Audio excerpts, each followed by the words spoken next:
Hola chicos y chicas, hemos llegado a la tercera sesión de nuestro curso y para esta ocasión vamos a hablar sobre la hematopoiesis. Entonces comenzamos. Diariamente nuestro organismo va a producir cantidades extraordinarias de células sanguíneas. En condiciones normales esta producción se va a mantener constante. Este proceso se va a llevar a cabo en la médula ósea en condiciones muy específicas y a este proceso le vamos a llamar hematopoiesis. Si la hematopoiesis se altera, puede dar lugar a ciertas enfermedades. Por ejemplo, si hay incremento en la producción de células inmaduras y estas migran a circulación, vamos a tener una leucemia. En cambio, cuando hay descensos, por ejemplo, en el nivel de eritrocitos, esto puede ser una anemia aplásica. Bueno, entonces la hematopoiesis se lleva a cabo en la médula ósea, específicamente en el tejido esponjoso de huesos planos. Con el empleo de coloides radioactivos, se ha estimado que el peso aproximado de la médula ósea hematopoiéticamente activa es de 1000 gramos. Algunos órganos con actividad hematopoiética son el saco vitelino, el vaso y en la adultez en la médula ósea principalmente. Entonces, la médula ósea va a estar repartida en diferentes huesos. Por ejemplo, el cráneo y la mandíbula tienen aproximadamente 13% de médula ósea. La pelvis tiene un 34%, principalmente en la parte del sacro. Las vértebras, 28%. El esternón y las costillas, 10%. Húmeros, escápulas y clavículas, 8%. Fémures, 4%. Entonces, así es como está distribuida más o menos la médula ósea activa en un adulto. Bueno, entonces vamos a hablar un poquito de lo que es el microambiente inductivo hematopoiético, que ya lo habíamos comentado el semestre pasado. Dentro de la médula ósea roja se va a llevar a cabo la hematopoiesis, que es un fenómeno concatenado y regulado. Concatenado significa que se lleva a cabo como en un efecto cascada. Esto se va a desarrollar en un ambiente específico que se llama microambiente inductivo hematopoiético, que está finamente regulado en algunos órganos, recuerden. Dijimos saco vitelino, vaso, hígado y médula ósea. El microambiente inductivo hematopoiético consiste en una estructura tridimensional y esta está altamente organizada con células del estroma y sus productos como la matriz extracelular, las citocinas, quimiosinas, entre algunas otras. Y van a regular la localización y la fisiología de las células hematopoiéticas. Entonces, aquí tenemos un diagrama que nos muestra un poquito de cómo diferenciar esta parte del microambiente inductivo hematopoiético, donde tenemos a este sostén que se llama estroma y que está relleno de esta sustancia que se llama parénquima, y todo esto va a conformar un órgano. Para que todo esto funcione se requiere también la participación de productos que sean inhibidores o estimulantes del proceso hematopoiético. Por ejemplo, algunas citocinas, el factor de necrosis tumoral, algunas quimiosinas, etc. Entonces aquí tenemos otra imagen que nos muestra el microambiente inductivo hematopoiético, donde se representan diferentes tipos de células que lo componen, y también los mecanismos de regulación de la hematopoiesis. Por ejemplo, el microambiente se conforma principalmente de 4 tipos celulares, que son los macrófagos. También hay fibroblastos estomales. También hay adipocitos, acá están los adipocitos, y también hay osteoblastos. Estos son los 4 tipos de células que van a conformar este microambiente inductivo hematopoiético. Y bueno, estos van a ayudar para que haya proliferación, para que haya sobrevida, maduración, autorrenovación, migración de células hematopoiéticas, etcétera. Y todo esto va a ser a través de 3 mecanismos. El primer mecanismo es el humoral, que es a través de la producción de citocinas y quimiosinas. El segundo es la interacción a través de una matriz extracelular. Y el tercero es una interacción de célula a célula. A través de moléculas de adhesión y bueno, algunos morfógenos, etcétera. Entonces, dentro del ambiente hematopoyético, los osteoblastos van a formar el nicho hematopoyético y así se va a regular a las células troncales hematopoyéticas.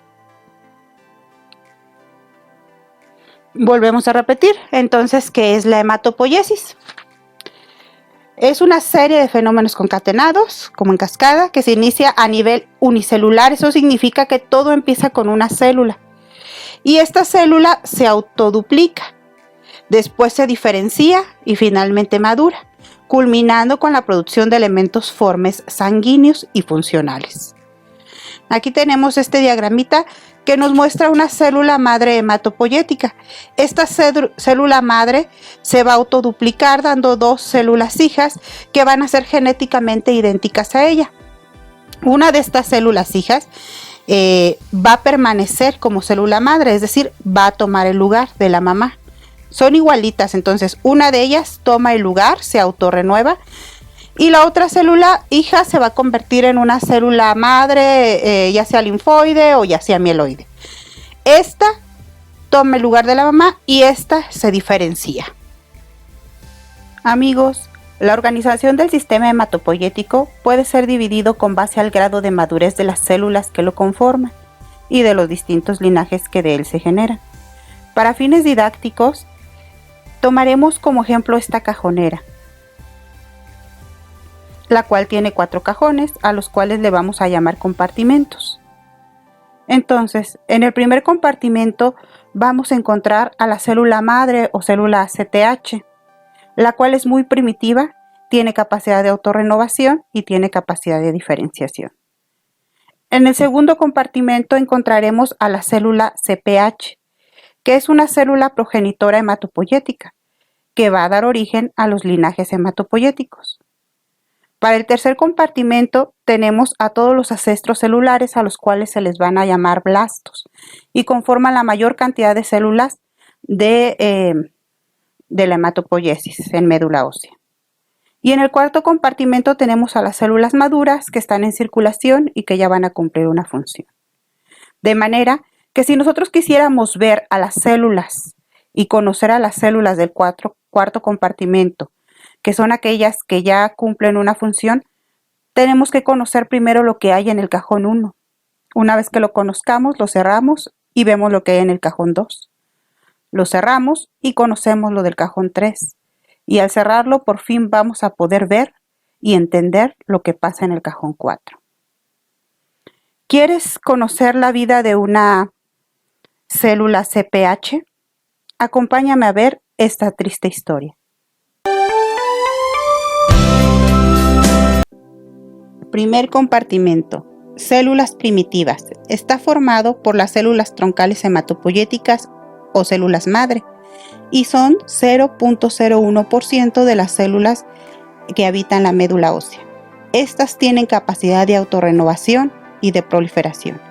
Y es así como esta célula madre troncal hematopoyética llamada CTH se autoduplica para dar origen a 2 células hijas.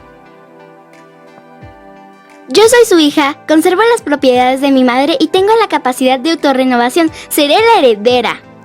Yo soy la otra hija. Yo continúo la hematopoiesis y tengo la capacidad de proliferación.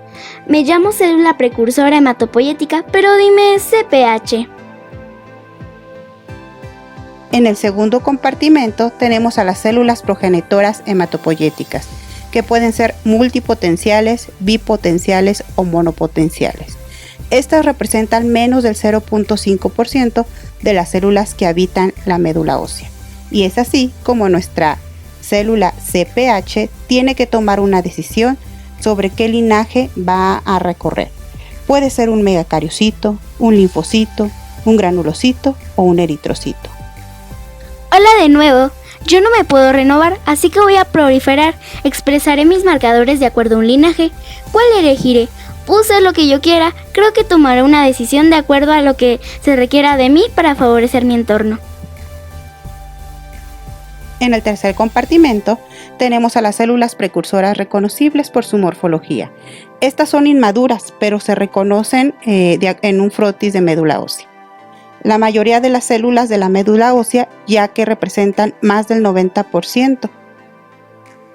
Ya tengo una misión. Y fue así como nuestra CPH decidió tomar un linaje mieloide para ser un eritrocito. Tenemos el cuarto compartimento finalmente, donde están las células sanguíneas circulantes. Estas son células maduras, ya pueden verse en frotis sanguíneos y cumplen sus funciones en la sangre. Por ejemplo, los monocitos, los neutrófilos, los eosinófilos, los basófilos, las plaquetas, un macrófago en tejido y nuestra célula CPH, que ahora es un eritrocito. Transporta oxígeno y nutrientes. En este esquema vemos la totalidad de la hematopoiesis, dividida por compartimentos. En el primer compartimento, las células primitivas, las células madre. Segundo compartimento, las células CPH, que ya van a tomar un linaje, perdieron su capacidad de autorrenovación, pero se diferencian en linaje mieloide o en linaje linfoide. En el tercer compartimento tenemos la gran mayoría de células de la hematopoiesis, todos los antecesores que llamaremos blastos. Cada una de nuestras células maduras tiene sus ancestros y cada ancestro tiene sus características morfológicas y su nombre. Finalmente, en el cuarto compartimento están las células que encontramos en sangre, las células maduras que ya cumplen una función.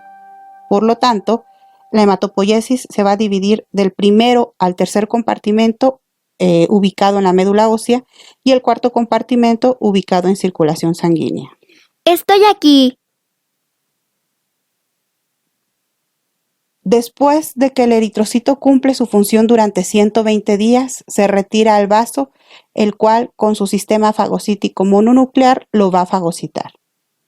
Han pasado 120 días. Sé que debo ir al vaso. ¿Qué me esperará allá? ¡Yam, yam!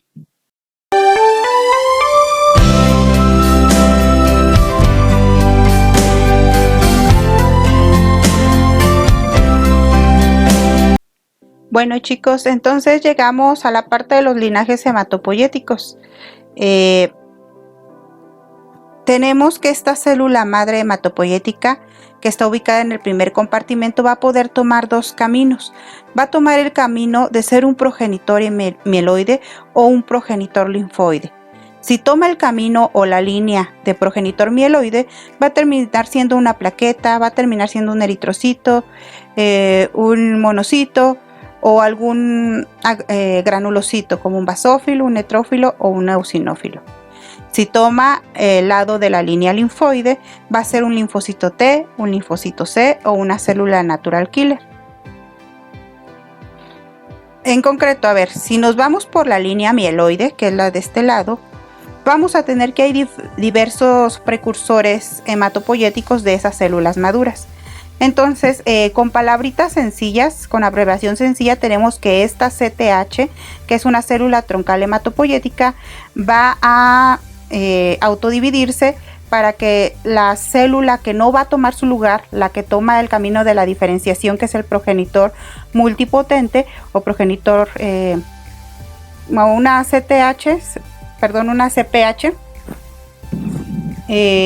va a poder dividirse, va a seguir su proceso de ciclo celular y este progenitor multipotente va a poder ser un progenitor linfoide común o un progenitor mieloide común. Aquí están las dos linajes. La anterior, que era esta parte, estas dos, son estas mismas dos, progenitor linfoide común o progenitor mieloide común. Si es un progenitor mieloide común, va a poder tomar una línea, ser un progenitor eritromegacariocítico o va a poder ser un progenitor granulomonocítico. Vamos a ver qué pasa si toma esta línea, el progenitor eritromegacariocítico. Bueno, aquí lo tenemos, progenitor eritromegacariocítico. Como su nombre lo dice, va a poder ser o un eritrocito o una plaqueta. Para poder llegar a ser un eritrocito tiene que pasar por todas estas fases. Va a evolucionar en una unidad formadora de brotes eritroides, para después ser una unidad formadora de colonias eritroides, un proeritroblasto, un eritroblasto basófilo, un eritroblasto policromático, un eritroblasto ortocromático, un reticulocito y finalmente en sangre el famoso eritrocito. Esto se llama eritropoiesis y lo vimos el semestre pasado. Por otro lado, si prolifera para hacer una plaqueta, va a ser una unidad formadora de brotes eritroides megacariocíticos, una unidad formadora de colonias megacariocíticas. Después va a pasar por algunas fases donde va a ser un megacariocito inmaduro, luego un megacariocito maduro y finalmente una plaqueta. Esto lo vamos a ver más desmenuzado y más a detalle en el tercer parcial cuando veamos el tema de las plaquetas. Ok, entonces acá, regresándonos acá, ya vimos esta línea. Seguimos este camino hacia acá, por aquí, progenitor mieloide común y vimos este. Ahora vamos a ver el progenitor granulomonocítico. Aquí está. Nuestro progenitor granulomonocítico también puede tomar dos caminos. Puede formar un monocito o puede formar un granulocito. Para formar un monocito va a tener que ser una unidad formadora de colonias monocíticas. Luego un monoblasto, un promonocito, un monocito y finalmente ya en tejido un macrófago. Por otro lado, va a poder evolucionar en una unidad formadora de colonias granulomonocíticas para después ser un mieloblasto, un promielocito, un mielocito, un metamielocito y finalmente pues las células maduras, eosinófilo, neutrófilo o basófilo. Todo esto es de manera muy general, es un esquema muy general porque en realidad las fases son más diversas, hay más intermediarios. Entonces de manera muy general es esto, así como lo vemos aquí se ve muy sencillo, pero ustedes van a encontrar algunos esquemas donde se ve más complejo, sin embargo es lo mismo. Miren, por ejemplo, aquí está la granulopoiesis, que es esto mismo, donde nos va a dar lugar a nuestros granulocitos, un basófilo, un neutrófilo o un eosinófilo. Y aquí está el mieloblasto. Entonces, por ejemplo, vámonos de este lado, va a ser un eosinófilo. El mieloblasto va a evolucionar a un promielocito eosinofílico, luego a un mielocito eosinofílico, a un metamielocito eosinofílico y a un eosinófilo encallado que finalmente es el eosinófilo que vemos en sangre. Y así con cada uno de nuestros granulocitos. ¿Qué pasa en la linfopoiesis? Bueno, si nos regresamos un poquito atrás, dijimos que va a tomar o línea mieloide o línea linfoide. La linfoide da linfocitos T, B o células natural killer. Y también lo tenemos hacia arriba línea mieloide y hacia acá abajo línea linfoide. Entonces vamos a regresar a esta parte. Tenemos nuestra célula madre que va a comenzar a diferenciarse hacia la línea linfoide para dar origen a un linfoblasto, a un prolinfocito y finalmente este se va a tener que diferenciar, ya sea para formar una célula natural killer o ya sea para formar un linfocito maduro. Y este linfocito finalmente va a ser un linfocito B o un linfocito T. Si es un linfocito B, pues posteriormente va a ser una célula plasmática. Todo esto va a estar determinado por una serie de condiciones y de requerimientos del organismo. Entonces, todas estas células o la línea que va a tomar va a estar marcada por determinantes genéticos. Estos determinantes genéticos nos van a ir diciendo hacia dónde se va a ir desarrollando nuestra célula, qué línea va a tomar. Aquí tenemos un diagrama más que ustedes a lo mejor puedan encontrar en Google o en algún otro buscador, donde tenemos a nuestra célula madre nuevamente que forma parte de la, se ubica en la médula ósea. Tenemos a nuestros progenitores mieloides o linfoides, también ubicados en médula ósea, que forman parte del segundo compartimento. Y tenemos a todas estas que vemos aquí de manera muy resumida, que son el tercer compartimento y todo lo que llamamos blastos, y también se encuentran en médula ósea. Posteriormente pasamos a la sangre, donde ya encontramos nuestras células maduras que cumplen funciones. Aquí están nuestros trombocitos, los eritrocitos, nuestros granulocitos, nuestros monocitos y nuestros linfocitos. Y bueno, algunas de estas células migran a tejido para cumplir sus funciones inmunológicas. Entonces, por ejemplo, desde aquí tenemos que también de la célula mieloide, el progenitor mieloide común, se generan los mastocitos que se encuentran en tejido. Tenemos, por ejemplo, los macrófagos y las células mieloides dendríticas que se originan a partir del monocito. Y tenemos estas células plasmáticas que se generan a partir de la línea linfoide de un linfocito B. Todo esto ya es en tejido, sangre y arriba médula ósea. Y bueno, este último diagrama que también muchos han encontrado y que ya se ve un poquito más complejo, sin embargo, les repito, es lo mismo. Tiene nombres un poquito más complejos, pero por ejemplo, miren, vamos a ver este que se ve largo. Aquí está este. Entonces, este dice, tiene todas estas letras que significan unidad formadora de colonias granulo eritro mono megacariocíticas. Es lo mismo que decir PMC, progenitor mieloide común. Nada más que aquí como que está el nombre más dividido. Pero es lo mismo, es el progenitor mieloide común. Aquí tenemos otra vez nuestra unidad formadora de colonias granulomonocíticas. Y bueno, todas nuestras celulitas. Entonces este lo encuentran en internet y únicamente es cuestión de ir analizando qué significa cada una de estas abreviaciones. Unidad formadora de brotes eritroides, unidad formadora de colonias eritroides, proeritroblasto, eritroblasto basófilo. Si se fijan, esta parte también se las puse arriba, es exactamente lo mismo. Y bueno, dependiendo de la posición va a corresponder a la misma nomenclatura de la figura anterior. Entonces, chicos, terminamos la sesión 3, donde hablamos de la hematopoiesis, donde tratamos de explicar de manera muy general cuál es este proceso. Les pido por favor que lo estudien, que traten de comprender. No es un tema tan sencillo, pero con esta clase y con bibliografía que ustedes tengan y con bibliografía que yo les proporcione o que ustedes investiguen, debe de quedar el aprendizaje significativo completo. ¿Sale? Cualquier duda, ahí está nuevamente mi correo y nos estamos viendo para la cuarta sesión. Cuídense mucho y los veo pronto.